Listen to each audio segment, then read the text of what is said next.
我还是第一次见人体工学键盘，样子看着怪，但手感是真的绝。手放上去那一刻，你就能感觉到从手指到手臂之间的舒服，因为手臂是有间距的。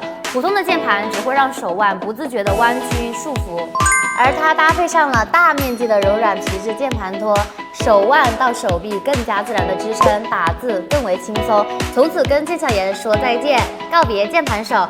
喜欢高效办公的宝宝们，赶快冲吧！